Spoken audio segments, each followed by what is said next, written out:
I'll make believe it. No.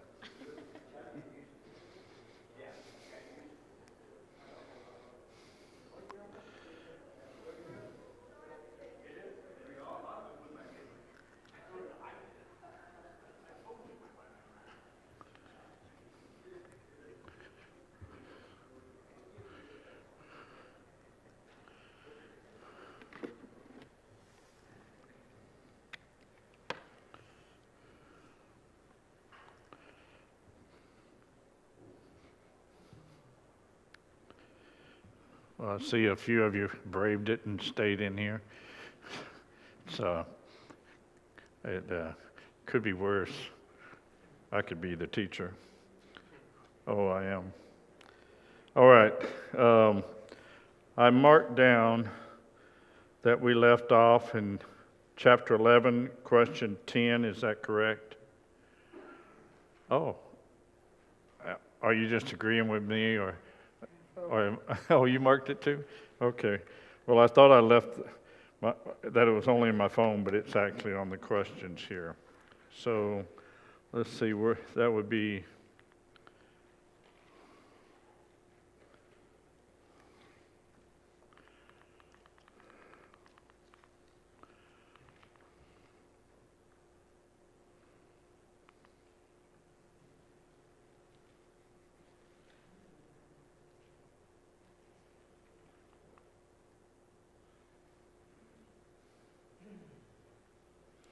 That's the wrong chapter.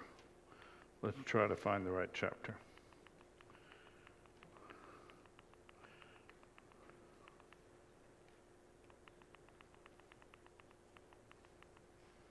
Okay, time's up.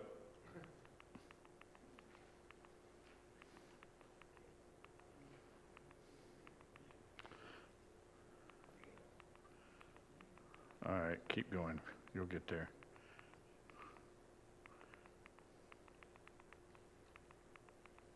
Or maybe I won't.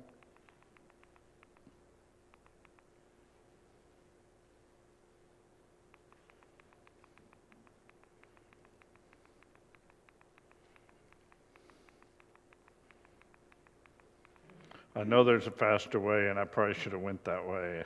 Sorry. Yes. I'm in the wrong chapter completely, so thought it would, if I just held it down, it would keep clicking, but it doesn't. I'm almost there. Be patient.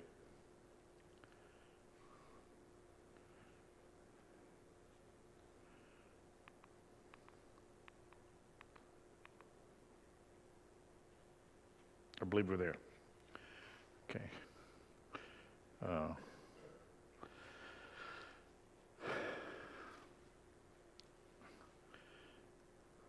Two things. One, have you ever been, and Robert Hood made me think about this morning when he was talking about forgetfulness. Well, I have a trailer that I haul things to the dump in. And I took the tires off, took them down to a tire shop, got new tires on them, or replaced the tires, and came back home, put them on, then loaded up the trailer with stuff to go to the dump, and got out there, unloaded, and was on my way back down 46, and I heard my hub rubbing the ground, and I looked, and my tires going faster than I was because I was stopped. It was down the road. But anyways, long story short, then I took a jack, I went to jack it up. The jack didn't work. It was a hydraulic jack. So I spent all day long out there on Highway 46 and traveling, leaving my trailer, going back into town, coming back, et cetera, et cetera. And this poor gentleman tried to help me. Have you ever heard the story about a guy was on Highway 1 there by the Atascadero State Prison, and he had a flat tire, and he didn't have a spare, so he had to go off and get a replacement. Come back, someone had stolen his lug nuts. Well, he's there going, oh, just throwing a fit, what's he going to do? And the old boy on the other side of the fence in the Tuscadero State Hospital there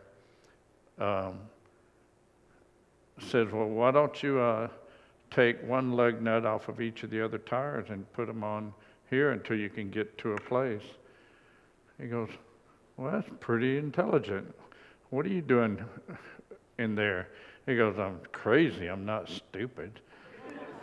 So, I'm not saying that's how I felt, but there might have been a point there when I went and bought lug nuts, got back and couldn't find them. They were in the floorboard, but I couldn't find them, I'm not saying I'm blind, but I'm blind. Anyways, I can't see light to dark, and I didn't see them. And so it was interesting. I guess we need to talk about Bible study, though. Move on. I should have tried the Braille method, but I didn't.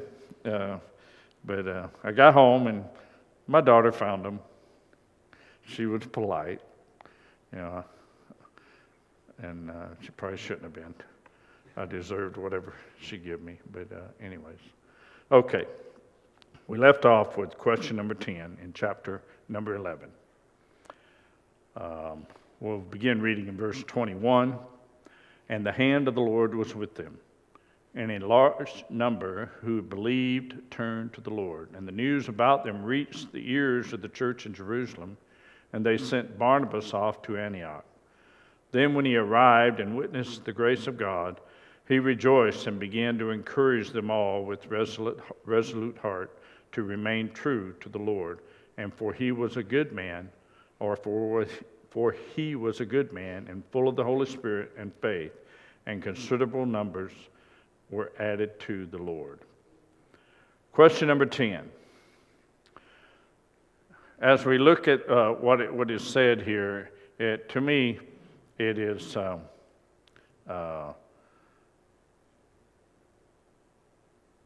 they understood that the Lord was with them. The church at Jerusalem, the news had reached them. So, in essence, all of this, when they witnessed the grace of God, he rejoiced and began to encourage them. Question number 10, what did those of Jerusalem hear and then do in verse 21?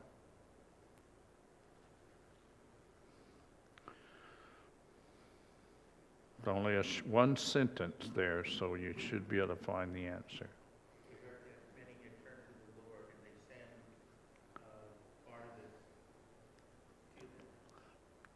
Okay, they heard that the Lord was with them, and a large number had turned to them. Pardon me? And a large number had been converted. Right.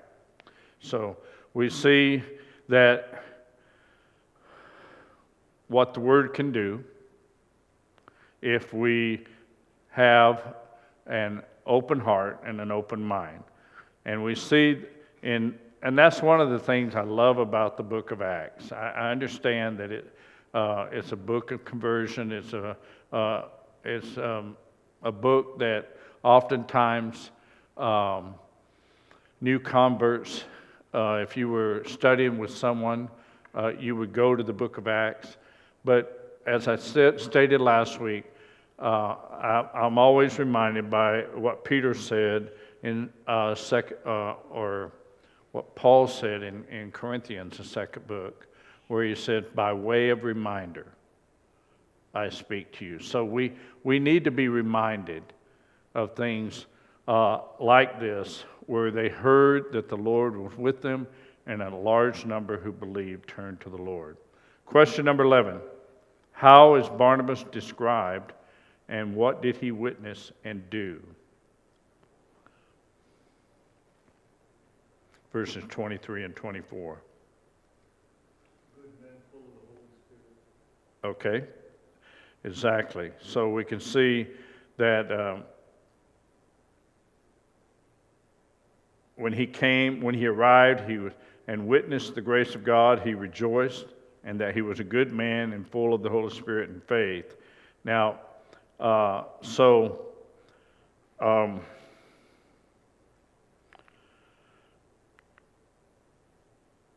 I'm going to keep doing that. I keep going forward, and I'm wanting to go backwards on this.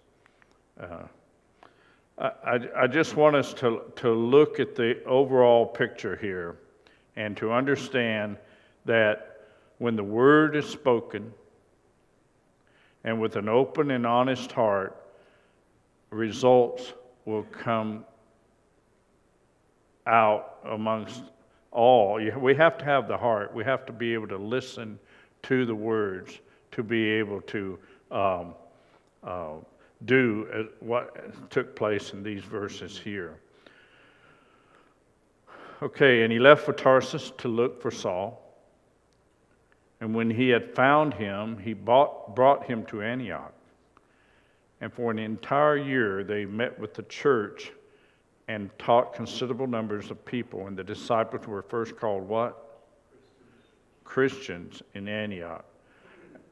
What was another way that they were called before? I gave that one away, didn't I? By saying the word way. So now at this time, some prophets came down to Jerusalem to Antioch. What does Luke tell us about the term Christian? We already answered that. The disciples were first called Christians. Who came from Jerusalem to Antioch and foretold of a famine in verse 27? Some prophets. So we see the prophets came down from Jerusalem to Antioch. Well, I don't want to get ahead of myself. We're going to see that Paul and Barnabas did something a little bit later. What did the disciples in Antioch determine to do in verse 29?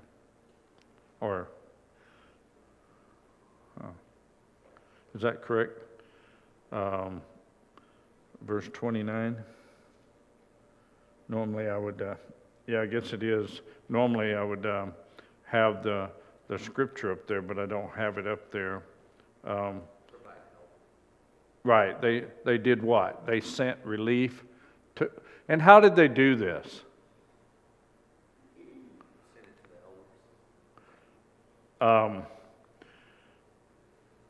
That is true. They sent it directly to the elders, to the church at Jerusalem.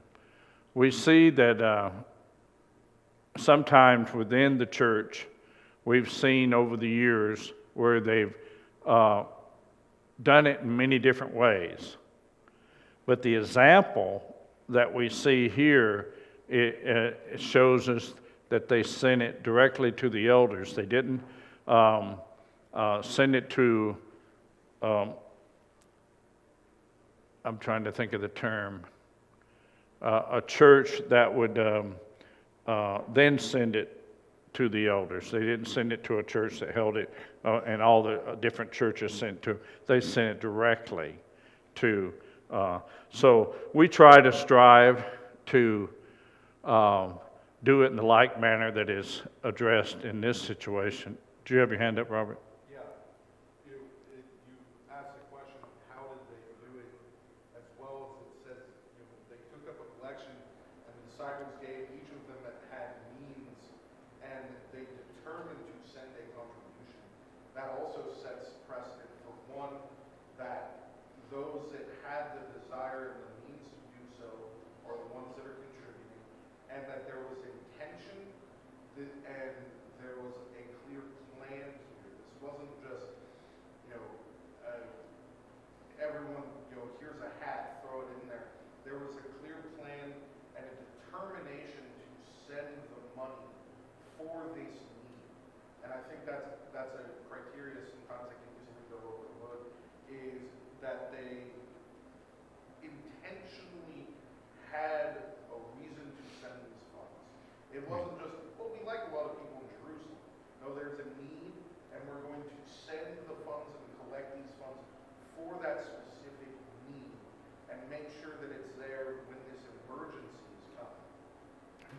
Now you see, Justin, why I didn't take that hat from you at Benji's. Okay. You didn't think I'd forget or think about that, did you? Has nothing to do with, it's just a side joke between us, okay? Question number 15. Is this passage an example for the church today? And is it an example for the church today? And that's what are the three ways that we look that the Bible teaches us? Direct command, the apostolic examples, and what's the third? Necessarily inferred. It's inferred within the passage of Scripture that this is how it was done, or etc. So we see that the Scriptures teach us, and we have to let them teach us in the manner of the examples that we have. And again, I go back to this book of Acts is a great guideline for some things that are not only as we look at it as the book of conversion, but it also can show us that how the early church did things and they went about doing it. You have a look like you have a question? Oh, okay. Oh, yeah. I do the same thing when I'm thinking. I mean, I'm always in trouble when I'm thinking. Richard, I have a question now. Yes. Maybe you've studied it or you would know, whatever, somebody else knows, but do you think this is connected to where it talks in 1 Corinthians 16 where they took up a collection on the first day and sent it to Jerusalem? I've never studied that to see if that's timing, the timing is similar for the famine here. Well, I've always looked at 1 Corinthians 16 as when they took up the collection, there was a purpose. Yeah. They took up the collection for a purpose. And now we see when we talk about how often do we take up the collection. And so the way that I answer that is under the old law, when they kept the Sabbath day holy. Did they keep each Sabbath day holy? They did. And so in reference to that, so we only can go by the example that the New Testament church, am I buzzing because I'm too far forward? No, sounds like that might overheat, so we might need to turn off the projector temporarily. Is that okay? Okay, I can't teach without a projector, but we'll do it. I Oh, don't want it to burst something. no, we don't want it to burn up. It's like my brain. Okay, well, that kind of, anybody have the questions that, yes, sir. Well, I was going to pick up what Justin was saying. Okay, The famine lasted many, many years, so the need persisted. Here, it's being prophesied that it will come, and then it persists into 1 Corinthians 16, which takes place years later. But the famine and the need for the brethren in Jerusalem is still present. So that's sort of the connection there between two passages. It's not 100% confirmed, but that's what it seems from secular history, is that it is known that around that point in time that Acts and 1 Corinthians are written, that there was a several years long famine in the area of Israel and Jerusalem. I hadn't necessarily associated the two, but I did associate from the standpoint that from Corinthians, we have an example of how often we take up a collection. And we look back how they did it under the old covenant. They did it every Sabbath. They kept the Sabbath day holy. And so from the standpoint of that, and then what was my second point? I slept since then, so I don't remember. Maybe I'll think of it here in a second. But So, I think I mentioned this last week, and possibly every week.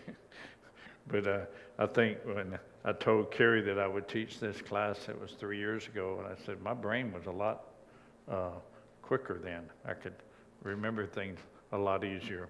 So for those of you that are older, you understand. Still faster than some.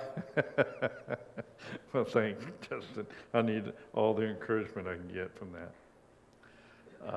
But the point I would like to see, how was the relief sent?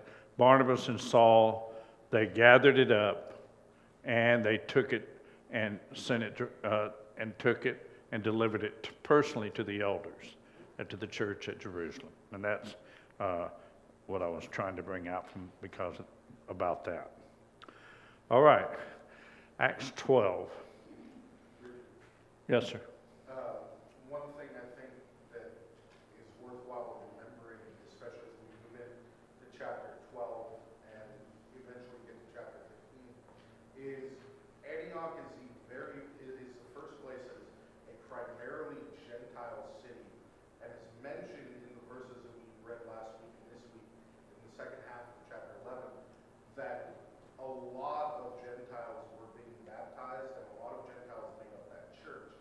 And so you have Antioch as sort of this, it's the very first sort of hallmark of that we read in Acts of a primarily Gentile-led city as far as the Christians are concerned. And that Jerusalem and everything we read in the first 10 chapters, excluding chapter 10, as primarily dealt with mostly Jewish Christians. Right. Now we see after Cornelius, after Peter meets with the elders and the apostles in Jerusalem, that we have the word over the next several years beginning to grow, and Paul and Barnabas being extremely attached to the growth of specifically Gentile Christians. And I think that's an important context for remember going forward. right, and I think that will definitely be brought out when we get to the 13th chapter. The 12th chapter, we're going to see more dealing with an individual there that a gruesome death, for lack of a better way of putting it. But we're going to see that take place, and then as we get in the 13th chapter, we will start to see the gospel being spread. And remember, they said it was going to be spread to the Jews first and to the Gentiles. So we'll start seeing that take place in the 13th chapter. All right, Acts 12. Now about that time, Herod, the king, laid hands on some who belonged to the church to do them harm. And he had James, the brother of John, executed with the sword. Again, if I focus over here and I don't see your hand over here, I don't mean to do that, because I really should focus over here, because I can at least see good out of this side. Yeah. So bear with me. But don't be afraid to say, hey, Richard, I got a point to make. All right. Question 1 about verse 1 of chapter 12. What did Herod do at this time?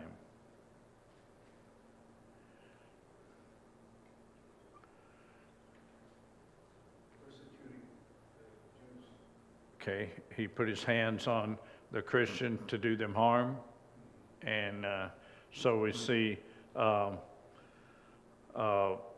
in verse question number 2, who was killed in the persecution? James, the brother of John, was executed with a sword. And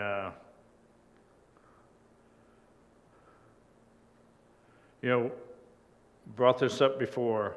We have different ways of being persecuted, but generally physical persecution is not what we have to deal with.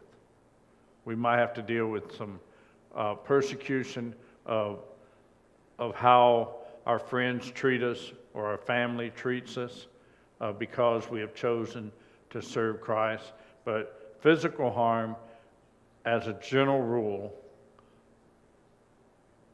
I can't recall ever having any physical harm in my life, so I don't know. It's not common, anyways. I do. It brings me to the point with Carrie and Randy over in the Philippines. One of the locations they went to, for their safety, one of the members would stand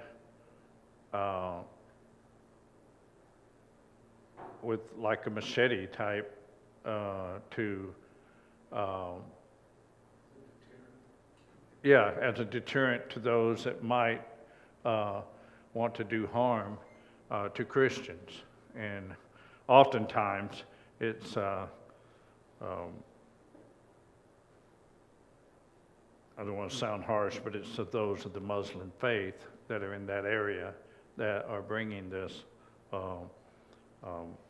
action that they're concerned about. So we see that James, the brother of John, was killed in this persecution. Verse 3, when he saw that it pleased the Jews, he proceeded to arrest Peter as well.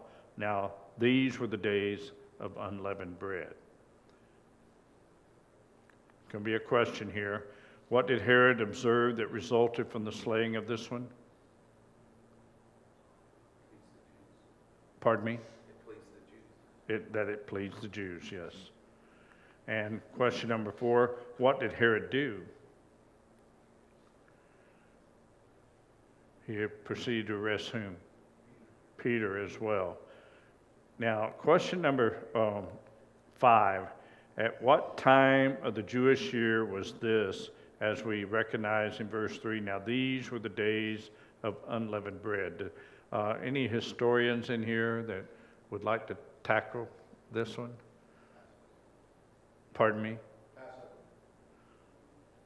Okay, how many days after the Passover? Pardon me? Is it 50? No, 7 days? 14 days.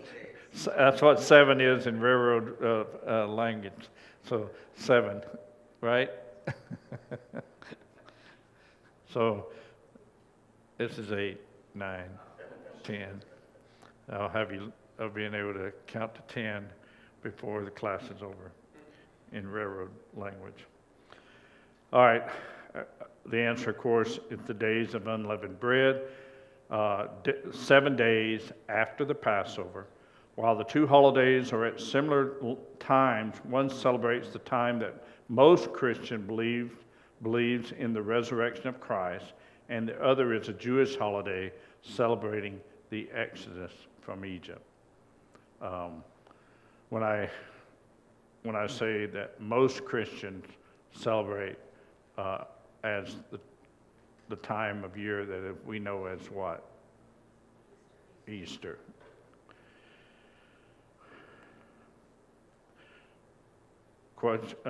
Verse 4. When he had arrested him, he put him in prison, turning him over to 4 squads of soldiers to guard him, intending only after the Passover to bring him before the people. So Peter was kept in the prison, but prayer for him was being made to God intensely by the church. Question 6. What was done with Peter, and with what plan was in mind? Arrested him, put him in prison, and they turned him over to 4 squads of soldiers. Seems like an awful lot of soldiers. Trying to think, what a centurion, is that 50 soldiers? Is that correct? Anybody? I think it's 100. Shut up. I know what centurion is. I was just questioning you to see if you knew. Duh. In automotive talk. In automotive talk, that's bad. What is it in the railroad talk? It ain't, I didn't answer it right, I can say that.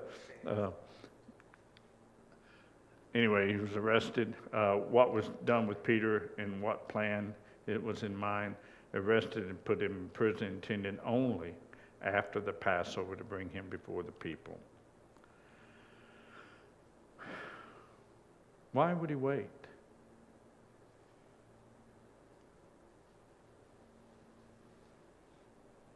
Wouldn't want to cause an uproar, would he? I mean, that would be my thinking, that he wouldn't want to cause an uproar with the Jews if he arrested him while the Jewish Passover was taking place. Is it kind of like how they wanted to quickly, try Jesus before the Passover? Like, oh, let's get this over with because we got Passover coming. Is it kind of like, well, let's wait for after Passover? Like, Passover is like, let's pause all this stuff so that we can celebrate the Passover and then deal with it? Let me think. I might have had it backwards.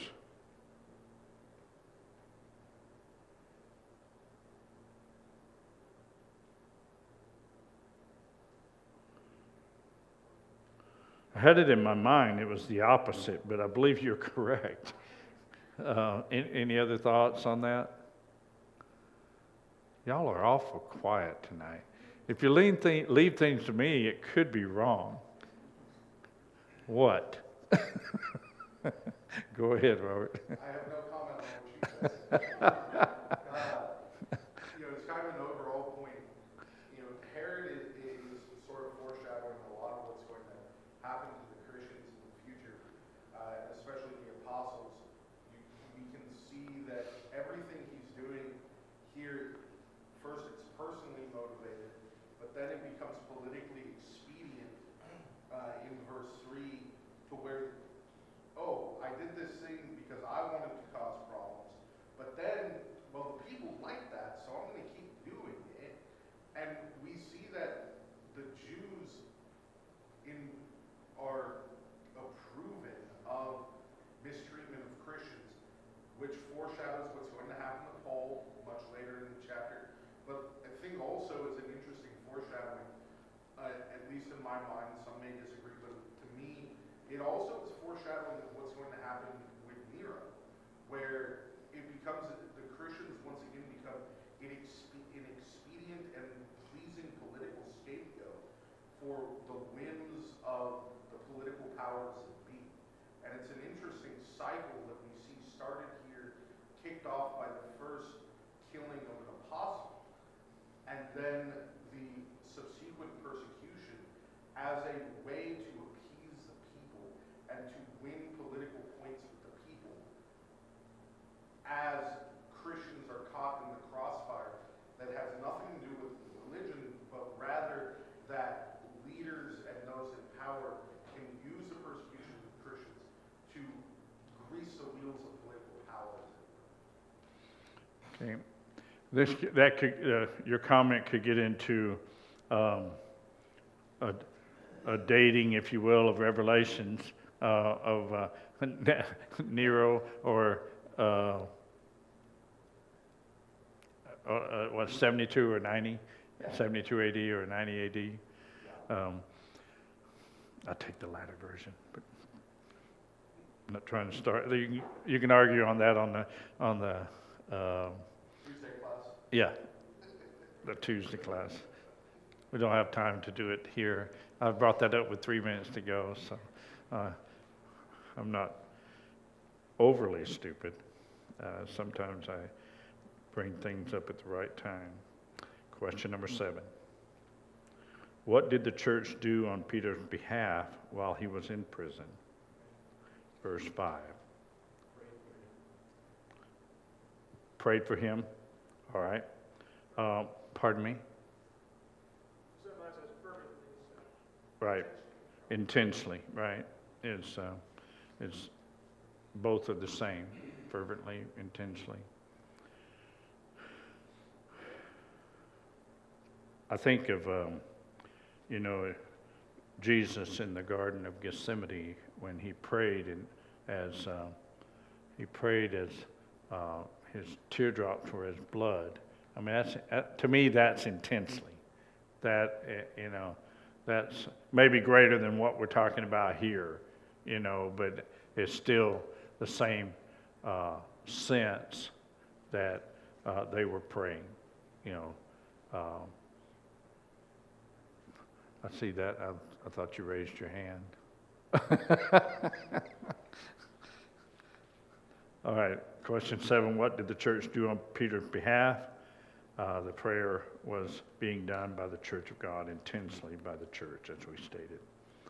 All right, I think we have time for these next couple of questions. On the very night when Herod was about to bring him forward, Peter was sleeping between 2 soldiers, bound with 2 chains, and guards in front of the door were watching over the prison. So would you say that pretty secure? Okay. And behold, an angel of the Lord suddenly stood near Peter, and a light shone in the cell, and he struck Peter's side and woke him, saying, "Get up quickly," and his chains fell off his hands. What does Luke tell us as to how Peter was kept in the prison? Kind of answered that as well. He was bound securely by chains and by guards surrounding him. So,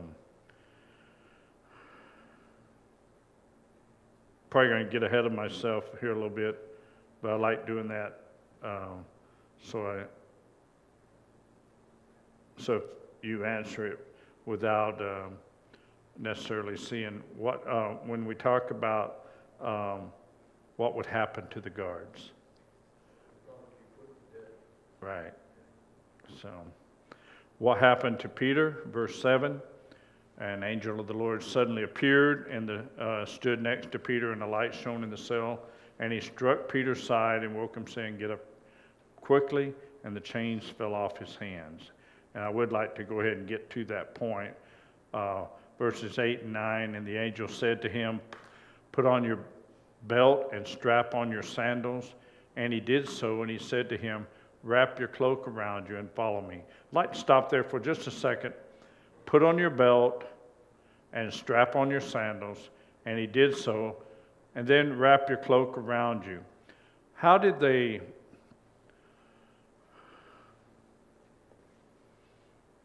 Trying to think of the passage where...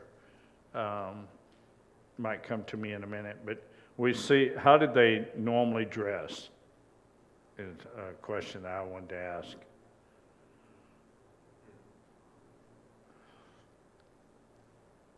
In the terms of modesty, they made sure that they went overboard, if you will. And in today's society, it's the opposite, if you will. The society looks at the skimpier you can be, especially on just plain TV. Doesn't have to be any special TV channels. Talking about just plain TV, that's what sells. A lady in a bikini on an automobile, trying to sell the automobile. I don't know how that makes the automobile sell quicker, but apparently in marketing, it does appeal something, but it's frustrating to see, if you will, and the things that we have to deal with today, and to think about here how they were making sure that they were modest. Anyways, question number 10, what did the angel tell Peter to do? And I'll try to finish this slide here and then we'll go.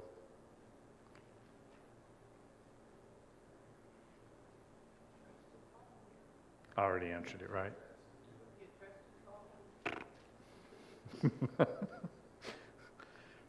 What did Peter think as he went?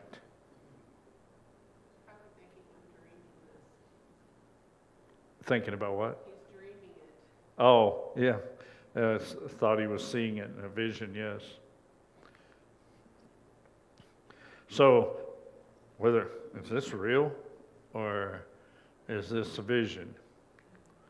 Okay, we'll leave off there. I believe our time is up. Someone was telling me that's 5 minutes fast, so I'm going to give you 2 minutes. Is that okay with everybody? Oh, I got a minute left. By the time I tell you about this minute, it'll. That's true. How did you know that? Or like this, railroad. I don't know what that was. It was, oh, my clicker. You want to know them all? 1, 2, 3, 4, 5, 6, 7. Why do you get 7? Rolling the dice. 8, 9, 10. Okay, you've been taught how to count to 10 in railroad language. Thank you for your time. Appreciate it.